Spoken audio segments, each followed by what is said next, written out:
Hello everyone, Silent here and welcome back to another Bedrock Edition tutorial. Today I'll be showcasing a pretty insane in-dimension gravity block duplication machine that I've designed and is overall pretty insane looking and very, very loud indeed. It is completely impractical to make in your survival worlds, however it is completely possible to make in pure vanilla survival if you have the patience for it. Regardless of the moral ambiguities that you might find with gravity block duplication, this machine is still really cool, and therefore I'll be showcasing it in today's video. To give you a quick rundown on how exactly this gravity block duplicator works, basically what we're doing is we're pushing a gravity block upwards, and then right as it's falling back downwards, we're also pushing it to the side and making it fall into an end portal. That results in a duplication. One item goes to the overworld, and the main item turns back into a block so that you can repeat that cycle over and over again, just like so. It's a very simple concept and a very simple mechanic and a very simple bug, and it's been around for absolutely ages in Minecraft since like at least 2012 era. This has been on every version of Minecraft as well, Java Edition, Legacy Console Edition, and now Bedrock Edition as well. So basically we just got a new design for a very old concept. So let's go ahead and take a little look at this gravity block duplicator up close. As you can see, it is quite the mess, but if you break it down into its individual parts, you can see how everything works together.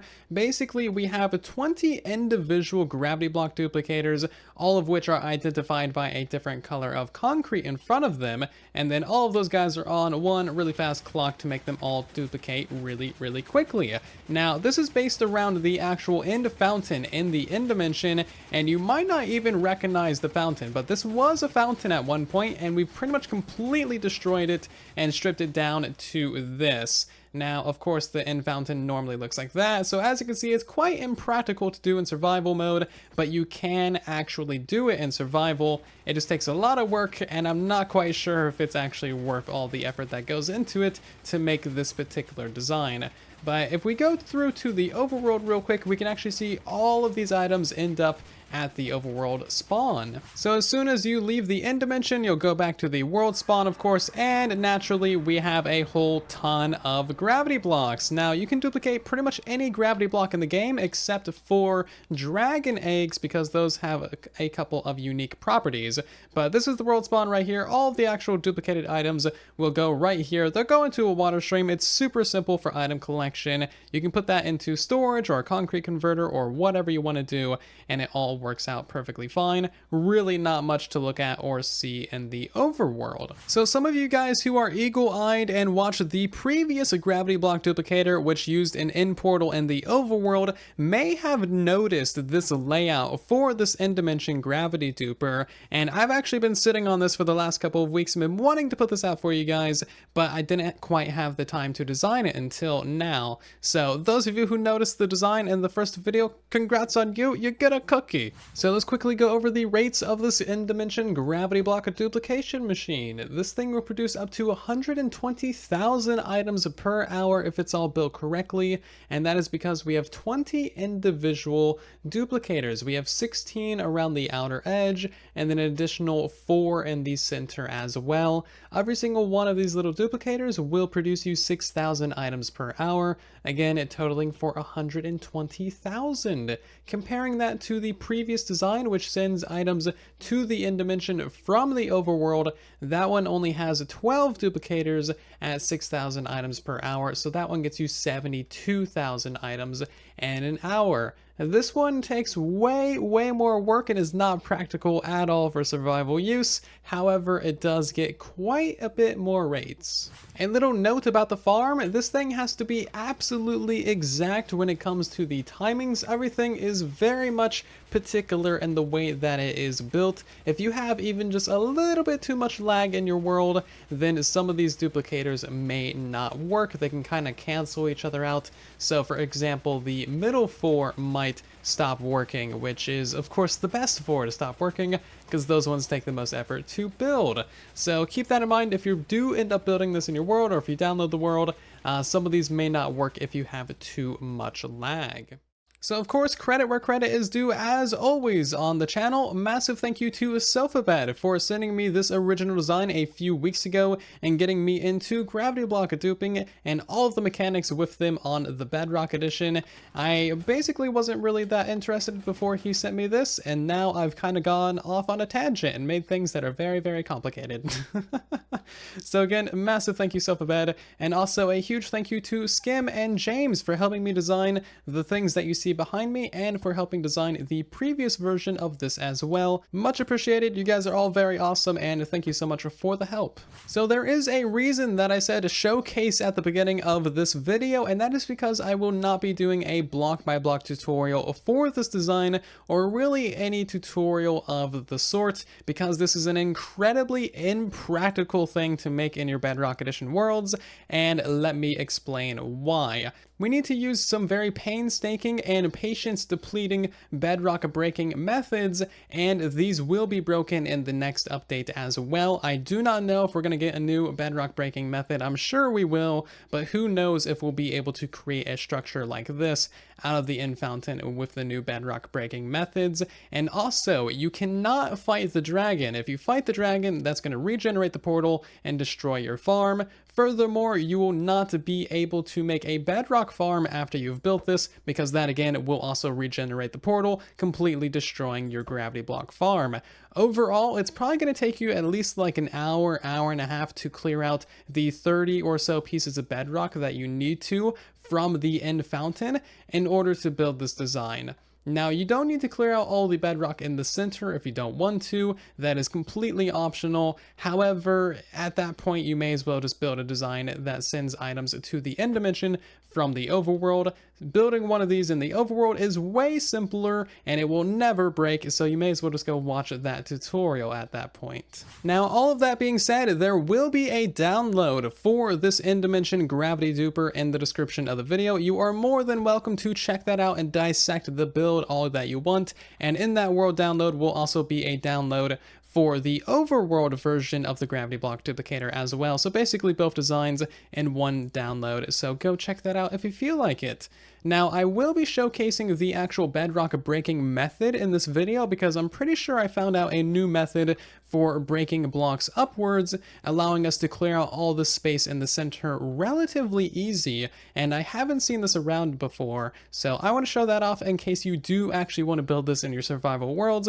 So at this point, I'm sure you're all aware of the current bedrock breaking method. Basically, you need to drop a bunch of snow layers onto a piston with a button on the face of it, and then you can push all those snow layers to the side, and wabam, you have broken yourself some bedrock. So you can very easily use that method to clear out all the bedrock around the edge of the portal, and that will allow you to build 16 individual gravity block dupers with relatively low effort. However, if you want to get the maximum 20, so build an additional 4 dupers right here in the center, it's going to take a little bit more effort. So in order to clear out all these blocks in the center of the fountain to allow us to build there, we have to do some shenanigans with the snow layers.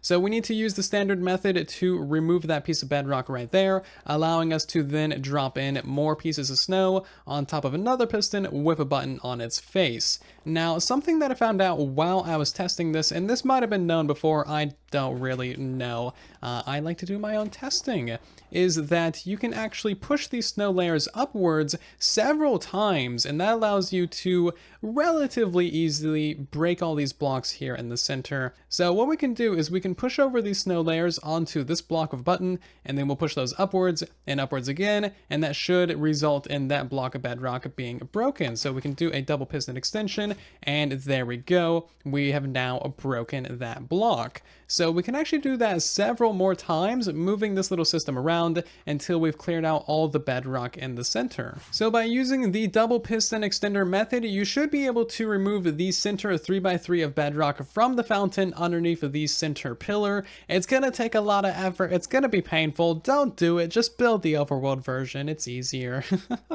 But if you do want to end up removing the center pillar of the fountain, what you can finally end up doing is building a triple piston piston extender right underneath the center, and then make a little pillar going up the side with buttons on it. The buttons are very important. It won't work without the buttons. So pile up a bunch of snow on that thing, use your triple piston extender, and we should see that finally remove some more bedrock. So believe it or not, you can actually use the same triple piston extender to break the next 2 pieces of bedrock up. We just need to leave that very top one because there's no real point in removing it. So now we can remove these next 2 pieces of bedrock, press the button, and bam, there you go. Works like a charm.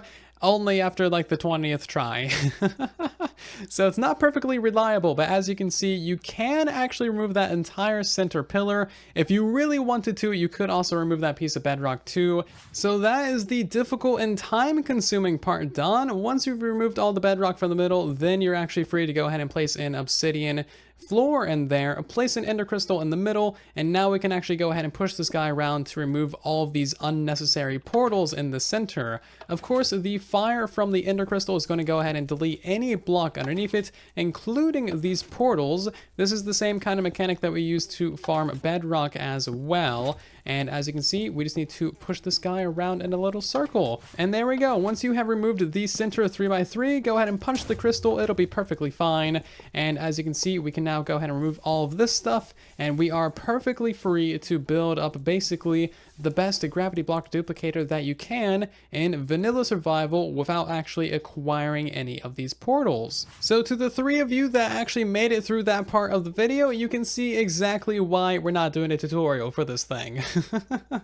If you made it through that and you're still interested, I hope you can download the world and dissect this thing. It's honestly not too complicated. You can just like download the world multiple times, destroy the thing, tear it apart, figure out how it all works. I don't usually showcase super impractical builds on the channel, but I do hope that you guys have enjoyed this showcase video. The gravity block duplication is pretty cool, and the bedrock removal stuff is pretty fascinating as well. And of course, if you have any questions, comments, or concerns, let me know in the comment section of this video. I read every single comment on the entire channel.